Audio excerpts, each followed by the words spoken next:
আমি যখন রোজ বিকেলে আঁকার খাতা নিয়ে আপন মনে ছবি আঁকি রং পেন্সিল দিয়ে, তখন আমার চোখের সামনে উঠোনে চারপাশে র্যাপিড বইয়ের 22 পাতার সেই ছবিটা ভাসে।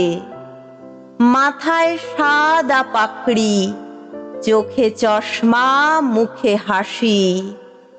বয়সটা ঠিক যায় না বোঝা, 60 কিংবা 80। আঁকার পরে বাবার কাছে তার কথা রোজ শুনি।